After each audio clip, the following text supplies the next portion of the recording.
Hello everyone, मैं प्रीति ma'am आपका बहुत बहुत स्वागत करती हूँ आपके अपने क्लासेस में। जैसा कि आप जानते हैं हम अपना 4th चैप्टर पढ़ रहे थे। 4th चैप्टर हमारा था रासायनिक आबंधन और आणविक संरचना यानी chemical bonding and it's molecular structure, जिसमें हम अपने तीनों तरह की बॉन्डिंग यानी कोऑर्डिनेट बॉन्ड, कोवैलेंट बॉन्ड और इलेक्ट्रोवैलेंट बॉन्ड यानी कि 3 तरह के बॉन्ड जो हमारे होते थे। हिंदी में बात करेंगे तो वैद्युत संयोजक बंध, सहसंयोजक बंध और उपसहसंयोजक बंध, तीनों तरह के बंधों के बारे में हम इसमें पढ़ चुके हैं। तो आज की अपनी इस वीडियो में हम पढ़ेंगे 3 टॉपिक, कोशिश करेंगे कवर हो जाएं। पहला टॉपिक होगा ये हमारा लुईस बेस, ठीक। दूसरा होगा हमारा लुईस क्षार और तीसरा हमारा होगा लुईस संरचना, ठीक। इतनी दूर दूर मैंने क्यों लिखा, क्योंकि लुईस बेस का दूसरा नाम है इलेक्ट्रॉन युग्म दाता, लुईस क्षार का दूसरा नाम है इलेक्ट्रॉन युग्म ग्राही, ठीक है। और लुईस संरचना के बाद एक छोटा सा टॉपिक और रहेगा, वो हम पढ़ेंगे संयोजकता,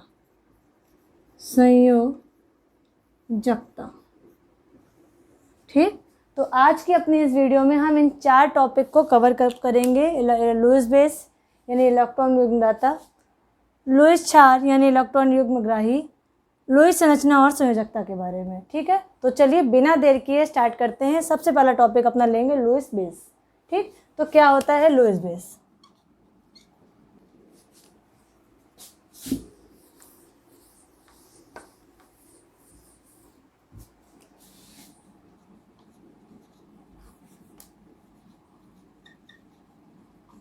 लुईस बेस, इसे हम इलेक्ट्रॉन युग्म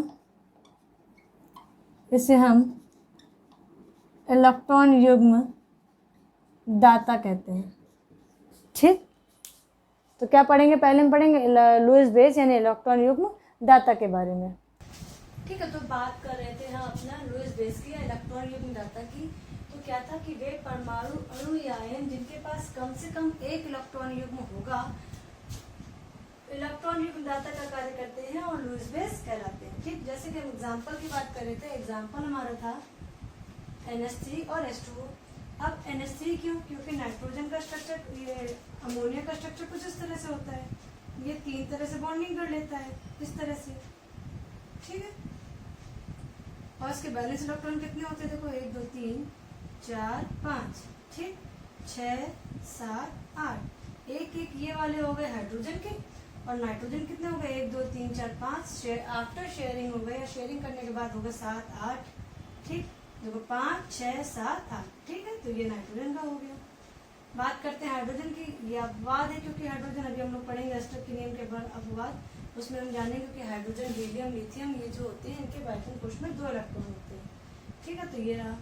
अब देखो इसके पास 2 इलेक्ट्रॉन रह गए ना, तो भाई वही जब पढ़ रहे हैं क्या, ऐसे याद करो। लुईस बेस क्या होता है? लुईस बेस जिनके पास बेस होगा, जैसे हम, अगर मेरे पास नॉलेज नहीं होगी तो हम आपको नॉलेज क्या देंगे, है ना। तो बेस तो होगा, कुछ तो बेस होगा। तो वही चीज ये कि लुईस बेस के पास खुद का इलेक्ट्रॉन होने चाहिए। क्या क्या पढ़े थे? वे परमाणु, अणु या आयन जिनके पास एक्स्ट्रा इलेक्ट्रॉन पेयर होते हैं, एक्स्ट्रा इलेक्ट्रॉन युग्म होते हैं, इलेक्ट्रॉन युग्म दाता का कार्य करते हैं और उसे लुईस बेस कहते हैं।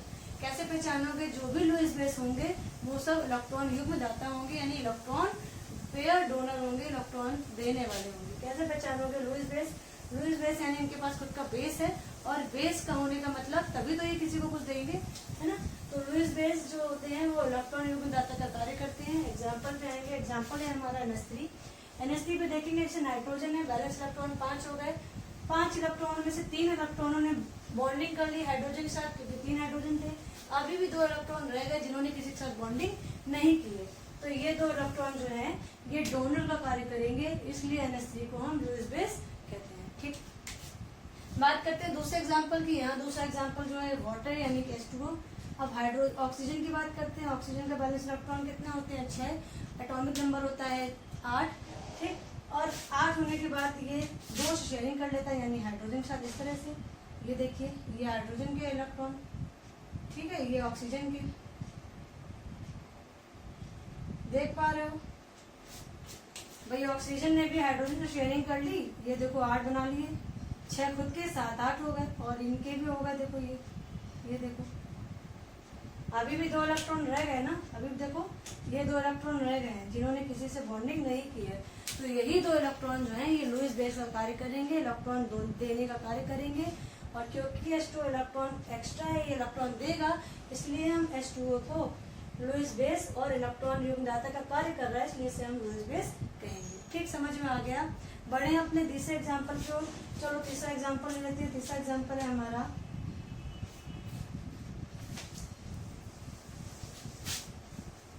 C2H5OH। ठीक, यहाँ पे अगेन ऑक्सीजन है, ऑक्सीजन के पास फिर से वैलेंस इलेक्ट्रॉन होंगे, है ना, फिर से एक्स्ट्रा इलेक्ट्रॉन होंगे जो किसी से बॉन्डिंग नहीं करेगा। आप जब स्ट्रक्चर बनाओगे तो आपको आ जाएगा। इसी तरह से OH-, ये भी आप स्ट्रक्चर बनाओगे तो आएगा CN, साइनाइड इत्यादि आदि, ठीक है, इत्यादि। ठीक, समझ में आ गया क्या था लुईस बेस, यानी कि जिनके पास खुद का बेस होता है, जैसे बेस होगा तो ही वो किसी को और को हेल्प कर पाएंगे, इस तरह से समझ लोगे। तो लुईस बेस इलेक्ट्रॉन युग्मदाता का कार्य करते हैं। क्या डेफिनेशन बनती है? डेफिनेशन बनती है वे परमाणु अणु या आयन जिनके पास कम से कम एक एकाकी इलेक्ट्रॉन होता है, एक इलेक्ट्रॉन पेयर होता है जो वो किसी को दे सके। इलेक्ट्रॉन पेयर का कार्य इलेक्ट्रॉन युग्मदाता का कार्य करते हैं, और जो भी इलेक्ट्रॉन युग्मदाता का कार्य करेगा वो सब क्या कहलाएंगे? लुईस बेस कहलाएंगे। एग्जाम्पल के लिए यहाँ पे NH3, ammonia, water molecule, ethyl alcohol, hydroxide ion और साइनाइड। ठीक, समझ में आ गया। अब पढ़े हम अपने दूसरे टॉपिक की ओर। दूसरा टॉपिक था हमारा लुईस एसिड। क्या था दूसरा एग्जाम्पल हमारा? दूसरा क्या था हमारा टॉपिक? दूसरा टॉपिक था हमारा लुईस एसिड। अब लुईस एसिड बोलेंगे तो यहाँ पे तुरंत बदल जाएगा, थोड़ा थोड़ा क्या ग्राही आ जाएगा, इलेक्ट्रॉन युग्म ग्राही। ठीक है, डेफिनेशन देखो क्या बनती है।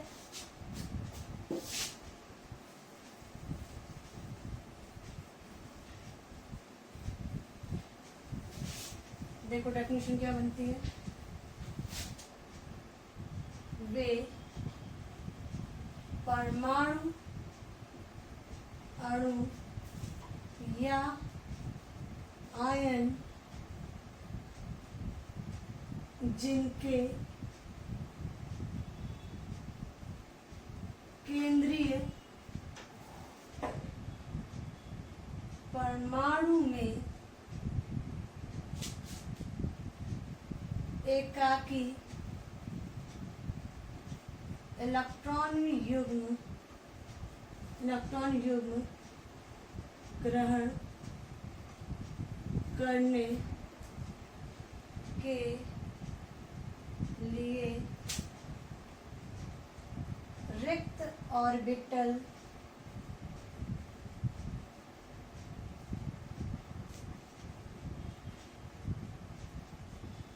उपलब्ध होते हैं। इलेक्ट्रॉन युग्म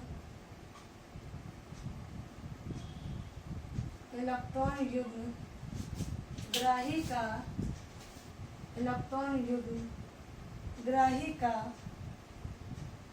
कार्य करते हैं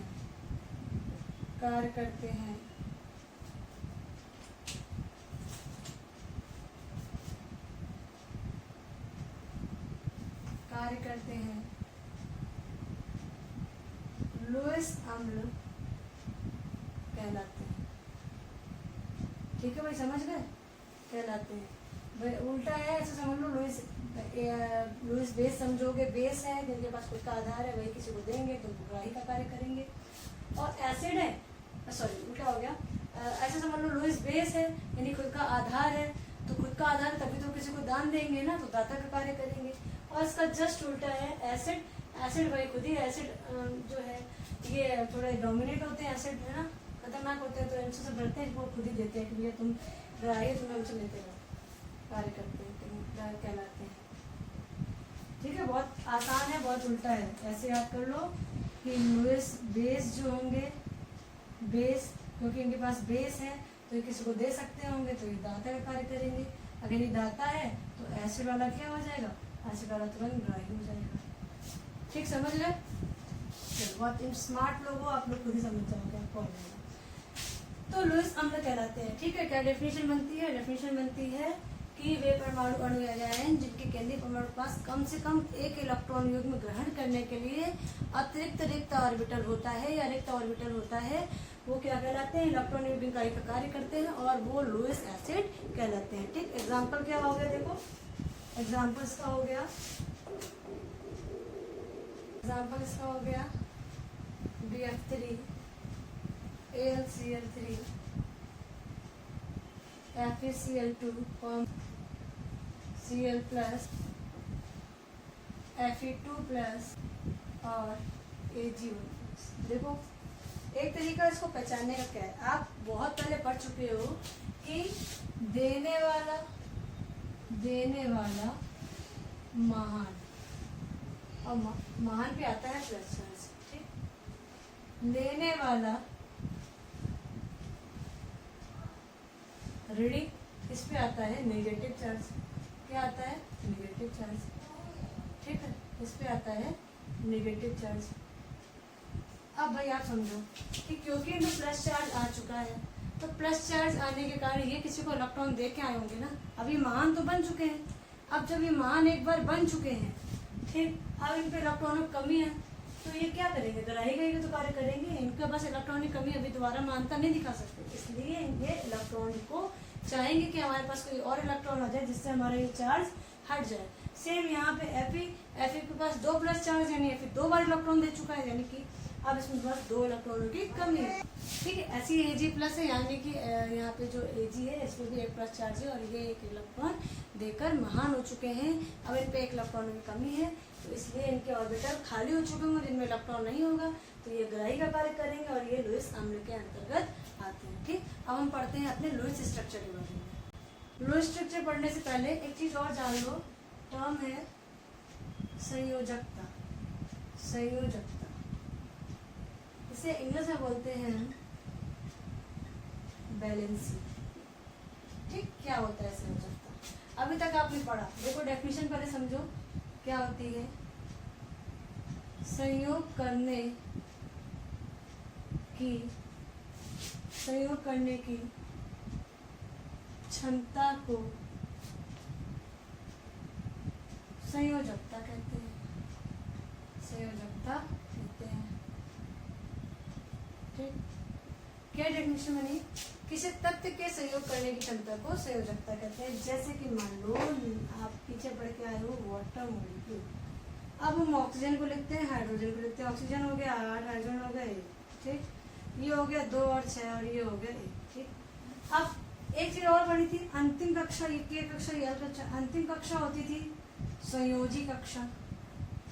संयोजी कक्षा, और संयोजी कक्षा मतलब बोलते थे हम इसको, अंतिम कक्षा को बोलते थे हम संयोजी कक्षा, और संयोजी कक्षा में जो उपस्थित इलेक्ट्रॉन थे उसको बोलते थे हम, क्या बोलते थे? संयोजी इलेक्ट्रॉन। ठीक, अब फिर से एक चीज और पढ़ लो, ये जो संयोजी इलेक्ट्रॉन है यही क्या करते हैं? संयोजकता करते हैं, संयोग करते हैं। क्या करते हैं? संयोग करते हैं, और संयोग करके क्या बनाएंगे? संयोजकता। ये जरा जरा से टर्म्स हैं और थोड़ा थोड़ा सा डिफरेंस है। ठीक, फिर समझो, पढ़ते थे अंतिम कक्षा में जो इलेक्ट्रॉन होते थे उसे हम, अंतिम कक्षा में जो उपस्थित इलेक्ट्रॉन थे उसको हम संयोजी कक्षा बोलते थे। संयोजी कक्षा में उपस्थित इलेक्ट्रॉन संयोजी इलेक्ट्रॉन, और जो संयोजी इलेक्ट्रॉन होते थे वही तो संयोग करते थे। यही तो संयोग करेंगे, यही तो ऐड करेंगे, यही तो बॉन्ड बनाएंगे, है ना? यही तो बॉन्ड बनाएंगे, और जब बॉन्ड बनाएंगे बॉन्डिंग होगी तो उसको क्या बोलते हैं? संयोजकता। ठीक, तो क्या डेफिनेशन बनी संयोजकता की?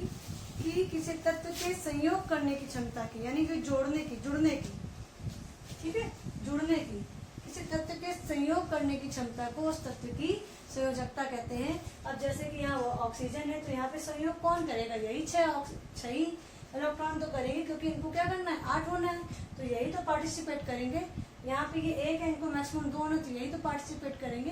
तो ये संयोजी इलेक्ट्रॉन हो गए, और संयोजी इलेक्ट्रॉन ही तो आगे संयोजकता बनाएंगे, संयोग करेंगे, और जो संयोग करेंगे तो संयोग करने की क्षमता क्या कहते हैं, संयोजकता। ठीक, समझ में आ गया। चलिए अब पढ़ते हैं हम लोग लुईस स्ट्रक्चर के बारे में। लुईस स्ट्रक्चर कोई नई चीज नहीं है, आप पहले भी पढ़ चुके हो।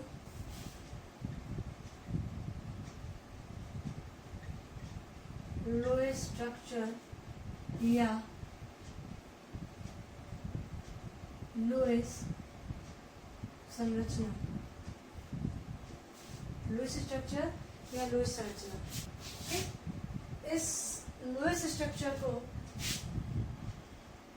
इलेक्ट्रॉन बिंदु संरचना, तो इन लुईस स्ट्रक्चर को हम इलेक्ट्रॉन बिंदु संरचना भी कहते हैं। ठीक है, डेफिनेशन देख लेते ताकि आपको इजी हो जाए।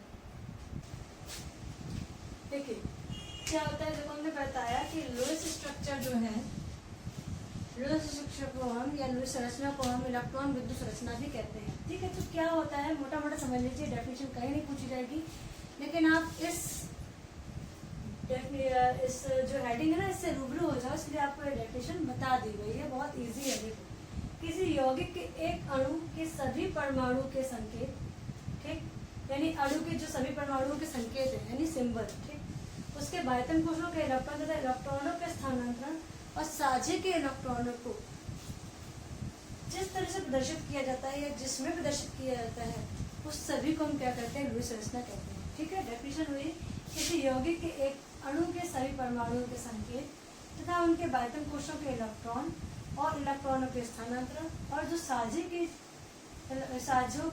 को जो शेयरिंग हो रही है को जिस सूत्र से प्रदर्शित करते हैं उसे हम इलेक्ट्रॉन बिंदु संरचना या लुईस संरचना कहते हैं। ठीक, या कह सकते हैं इलेक्ट्रॉन बिंदु सूत्र कहते हैं। ठीक है, कुछ भी कह लो, कहते हैं, और सूत्रों से क्या बन जाएगी, संरचना। ठीक है, अभी जो भी ये लिखा है ये सब आपको एग्जाम्पल में क्लियर हो जाएगा। जैसे मान लो हम सबसे पहला एग्जाम्पल बनाते हैं, सबसे इजी है, जैसे हमने बनाया CH4 मीथेन को बनाया। ठीक, ये जो हम बात करते थे ना कार्बन, जैसे इस तरह से ये बात करते थे कार्बन और ये बात करते थे हाइड्रोजन, कार्बन का बैलेंस परमाणु क्रमांक 6, हाइड्रोजन का 1, इसको बांटा 2 और 4, इसको बांटा, इसको आया 1। ठीक, अब हम इसको रिप्रेजेंट करेंगे। देखो ये बनाया कार्बन और हाइड्रोजन कितने हैं, 4, तो हमने बना दिए हाइड्रोजन 4, इसके सराउंडिंग में बैलेंस इलेक्ट्रॉन कितने हैं, इसके 4, यही संयोग करेंगे, यही संयोजकता बनाएंगे, है ना। तो ये होगा 1 2 3 4। ठीक है, देख ले, और हाइड्रोजन कितने हो गए, 1 2 3 4, नहीं 4 नहीं होते, हाइड्रोजन के बैलेंस इलेक्ट्रॉन तो एक ही होते हैं, लेकिन क्योंकि हाइड्रोजन कितने हैं, 4, इसलिए हमने 4 बार हाइड्रोजन को बनाया है।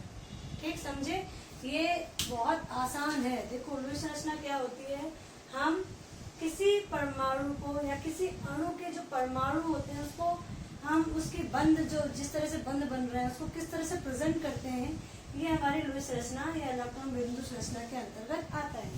कैसे बनाते हैं लुईस स्ट्रक्चर, जैसे हमें बनाना है CH4 जो यूनिमोलिकुलर होता है, या एक परमाणु, जैसे कार्बन यहाँ पे 1 है, हाइड्रोजन 4 है, तो जो 1 है उसको हमने सेंटर पर बना लिया, परमाणु क्रमांक निकाल लिया, परमाणु क्रमांक होता है 6, तो 2 और 4 उसके इलेक्ट्रॉनों को बांट लिया।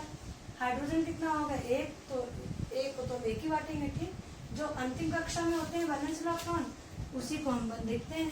तो कार्बन की क्योंकि 4 है तो हमने 4 बना लिया, 1 2 3 4। हाइड्रोजन कितने, 1, तो हमने 1 बना लिया, क्योंकि ऐसे हाइड्रोजन की संख्या कितनी है, 4, तो हमने 4 बार बना लिया, 1 2 3 4। अब बंध बनाएंगे, देखो इससे बंधिंग बनाएंगे इसकी। देखो अब यहाँ पे अष्टक के नियम को फॉलो करते हुए, अष्टक का नियम पीछे आप पढ़ चुके हो कि प्रत्येक परमाणु को अपने अष्टक को कंप्लीट करने की प्रवृत्ति होती है कि उसके बाह्यतम कक्षा में कितने इलेक्ट्रॉन हो, 8 इलेक्ट्रॉन हो।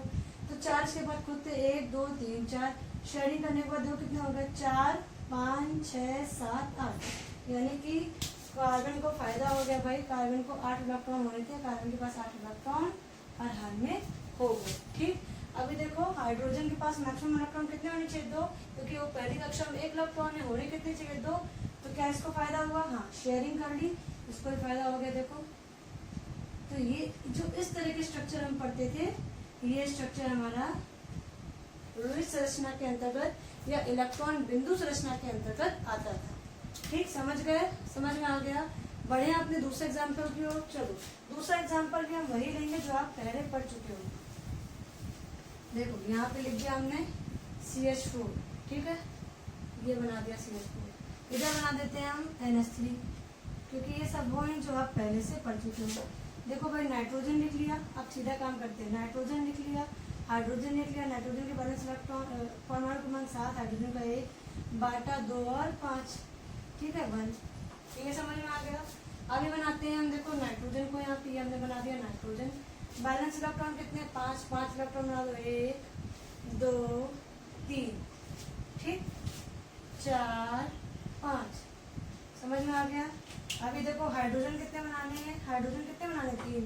तो 1 हाइड्रोजन, 2 हाइड्रोजन और 3 हाइड्रोजन, ठीक। इसके बैलेंस इलेक्ट्रॉन बना लो, कितने? ऑक्सीजन, इसको हटा दो। कितने हैं नाइट्रोजन के बैलेंस इलेक्ट्रॉन? कितने हैं? देखो, नाइट्रोजन के बैलेंस इलेक्ट्रॉन है, नाइट्रोजन होता है 7, 2 और 5, तो हमने 5 बना दिए। देखो, ठीक। हाइड्रोजन के बैलेंस इलेक्ट्रॉन कितने होते हैं? 1, तो हमने 1 बना दिया। हाइड्रोजन बनाने कितने हैं? 3, तो 3 हाइड्रोजन बना दिए, 1 2 3।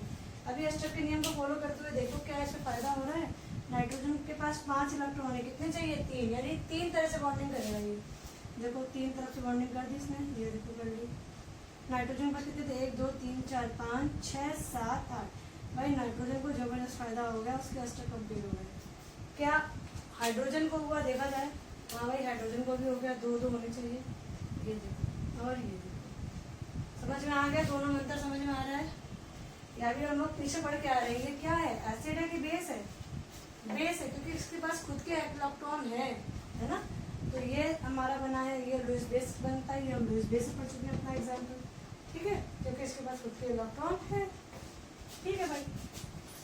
तो ये हमारा आ गया लुईस स्ट्रक्चर। किसका इसका पढ़ लिया हमने? पढ़ लिया NH3 का, अमोनियम आयन का, सॉरी NH3 यानी अमोनिया का, और मीथेन का, ठीक है। ये हमारी अमोनिया है, अमोनिया, और ये हमारा मीथेन, इसको मीथेन। इन्हीं को बिंदु डॉट संरचना या इलेक्ट्रॉन बिंदु संरचना भी कहते हैं। ठीक, समझ में आया? अब ये एग्जाम्पल और देख लेते हैं। नहीं देख ले क्या? चलो ये देख लेते हैं, आपको कंफ्यूजन ना आए, सब अगल बगल पढ़ लो। तीसरा देखो भाई, ये पहला एग्जाम्पल ले लिया था, दूसरा एग्जाम्पल हमने लिया NH3। तीसरा एग्जाम्पल लेते हैं। दिख रहा है आपको?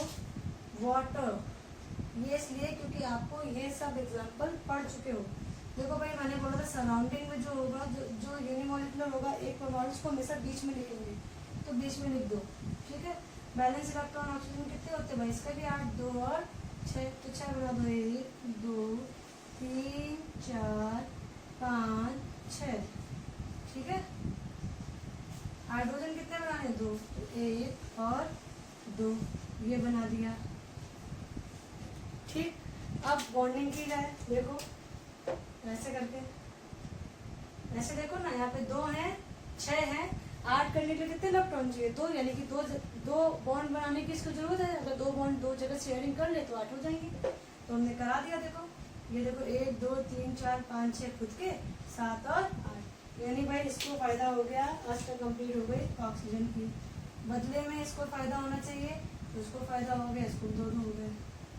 तो ये इस तरह की जो संरचना होती है, इसको हम बिंदु संरचना कहते हैं। सबसे ज्यादा पूछा जाता है इसको, इसकी बहुत ज्यादा प्रैक्टिस कीजिएगा। ये हमने आपको नॉर्मल वाले कराए हैं, जिनमें किसी तरह का चार्ज नहीं है। यानी हमने क्या पढ़ा? हमने लुईस अम्ल के बारे में पढ़ लिया, लुईस क्षार के बारे में पढ़ लिया, और इलेक्ट्रॉन बिंदु संरचना यानी कि लुईस संरचना के बारे में पढ़ लिया है, जिसमें हमने वो एग्जाम्पल कवर कर लिए जो सिंपल थे, ठीक है। तो ये हमने पढ़ा अपना इलेक्ट्रॉन बिंदु संरचना के बारे में। ये बहुत ईजी था, आप इसको प्रैक्टिस कीजिएगा। आज की वीडियो में हम इतना ही रखते हैं, और तो नेक्स्ट वीडियो में हम पढ़ेंगे लुईस संरचना के बाकी और एग्जाम्पल, जिसमें कैटायन और एनायन प्रेजेंट होते हैं, ठीक है। वो थोड़ा कंफ्यूजनिंग होता है, उसको हम फिर से अपने नेक्स्ट वीडियो में स्टार्ट करेंगे, ठीक है। तो चलिए, आज आप इतना ही पढ़िए, बहुत ज़्यादा इंपॉर्टेंट है ये, बहुत ज़्यादा क्वेश्चन ही पूछा जाता है, लुईस संरचना बनाने के लिए आती है। और अगर आपकी बॉन्डिंग क्लियर होगी, आपको तीनों तरह के बॉन्ड आते होंगे, तो ही आप लुईस संरचना बना पाएंगे, ठीक है।